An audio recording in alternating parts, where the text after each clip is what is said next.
Bay mga kabayan. Kung makikita po natin, no, at talagang maraming mga nagja-jogging natin mga kababayan dito sa ating Manila Bay mga kabayan. So ayan, no, makikita po natin, no. So napakarami at dinagsang ating Manila Bay ngayong araw na ito mga kabayan.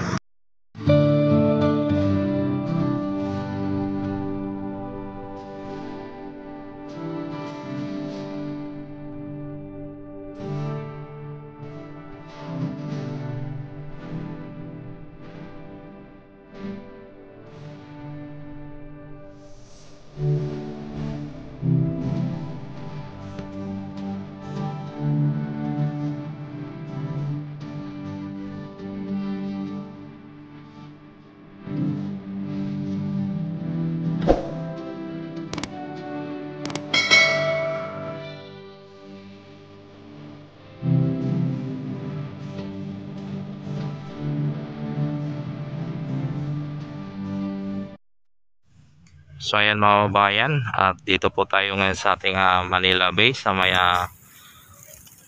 fishing area sa may Manila Yacht Club mga kababayan.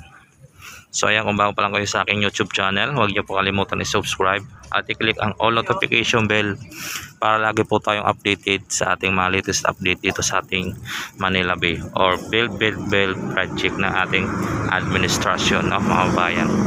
So ayan, ipakita ko po sa inyo ang ating kahabaan po ng biwok dito sa ating Manila Bay mga kabayan. Kung makikita po natin, no, at talagang maraming mga nagja-jogging natin mga kababayan dito sa ating Manila Bay mga kabayan. So ayan, no, makikita po natin, no. So napakarami at dinagsang ating Manila Bay ngayong araw na ito mga kabayan. So makikita po natin at meron ditong price na GMA, nagkukuha din po sila ng dito sa ating Manila Bay mga kabayan. Kung makikita po natin, no, yan, yan po sila nakatayo dyan. Yan po ay GMA mga kabayan. Yun po ang service nila sa gilid. Makikita po natin doon sa gilid, yan po ang kanilang service, GMA. So ayan, no, at talagang napakarami talaga ng ating dito sa ating Manila Bay mga kabayan. Ayan, makikita naman po natin, no, grabe, talagang kung bakit napakaraming tao po dito sa ating Manila Bay. Mapasaan ka man pumunta dito sa Yacht Club, viewing area, Dolomite Sand, talagang napakaraming tao. So hindi mo masabi na anong meron dito, bakit ganun napakaraming tao sa araw na ito mga babayan. So ayan, makita naman po natin, no, grabe, napakarami ng tao. Makita po natin yan, no, grabe. At dito sa kabilang side, talagang kita din po natin ng ating mga kababayan, talagang napakarami din po dito, no.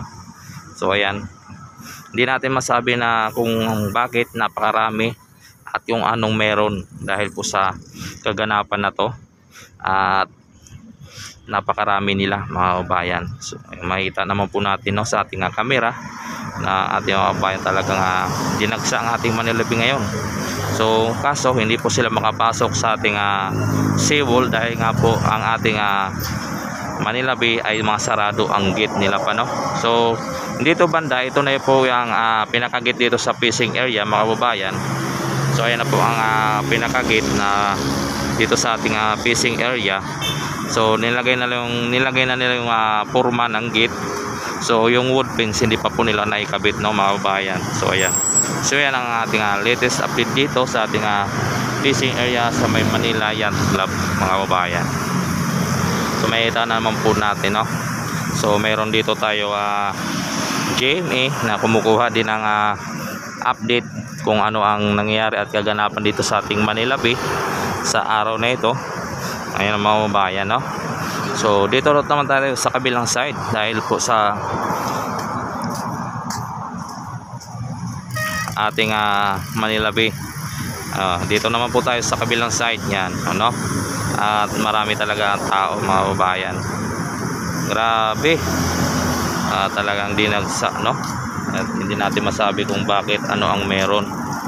So yan, balik tayo dito sa ating at pakita ko sa inyo din dito. Makita naman po natin dito po sa ayan, talagang napaka ng ating Manila Bay. Dito po yan sa may Manila Yacht Club, kung makikita po natin, wala kang makitang kunting man lang sa ating karagatan, kunting alon, dahil po ang ating karagatan sa araw na ito ay talagang planchadong planchado, mga kababayan. So kung may ka nga lang dyan, tawag doon water bed, pwede ka dyan mag floating at nahiga-higa ka dyan, dahil po sa walang alon-alon sa ating Manila Bay, mga kababayan. So ayan, makita po natin, grabe, ayan, at napakaaliwalas, mga kababayan. Yan, makita naman po natin, grabe, napakaganda at napakaaliwalas po ng ating Manila Bay ngayon, mga kababayan. Talagang mapapawaw ka talaga, So dito po sa ating banda sa kabilang side, ayan, makikita naman po natin din, ayan, may mga tayo dito, ayan, makita natin yan nakapisto. Sila po ay GMA Newscaster, mga kababayan. Nagkukuha din po sila ng update sa mga kaganapan dito sa ating Manila Bay. So ayan, mga kababayan, at walang tigil ang ating mga kababayan. Talagang tuloy-tuloy pa po ang pagdating ng ating mga kababayan dito po sa ating Manila Bay. Ayan, ayan. So ikutin natin ng ating camera para makita din ninyo ang mga kaganapan dito sa ating Manila Bay. So ayan, mga kababayan, grabe, So talagang dito sa ating fishing area ay talagang makapag ka rin dito, na makapag relax sa mga at makawala ng stress sa mga ganito, mga kababayan, planchado yung ating karagatan at tawag doon, at talagang malinis. Talagang makapag-relax ka, at lalo na po dito sa ating sidewalk, at talagang maaliw ka sa dami po ng tao, mga kababayan, at mga nagja-jogging, nagwa-bikers, so mga motorsiklo, napakarami, mga kababayan. Talagang maaliw ka at mawawala yung stress mo dito, mga kababayan, dito po sa kahabaan po ng ating Manila Bay. Kaya makita po natin ang ating mga kababayan, talagang di na nila mapigilan na hindi makita ang ating Manila Bay sa kagandahan, mga kababayan. So dito ulit tayo sa may kabila, sa mayroon dito, kukunan din po natin dito ulit. So ayan, makita po natin, ayan, grabe, napakaganda. Yan po ang ating latest update dito sa ating Manila Bay Yacht Club sa may fishing area, mga kababayan. So ayan, mga kababayan, grabe talaga. So yan, mga kababayan, supportan po natin ang ating YouTube channel kay Chief Moto Vlog, mga kababayan. Huwag nyo pagsawaan panoorin ang mga binigay nating update sa inyo tungkol po sa ating mga build project at dito sa ating Manila Bay, sa ating administrasyon, mga kababayan. So hanggang sa muli, mga kababayan, ang iyong lingkod, Chief Moto Vlog, at maraming salamat po at God bless you all. So hanggang dito na lang po ang ating update dito sa ating Manila Bay Yacht Club fishing area. So hanggang sa muli, good morning at God bless you all.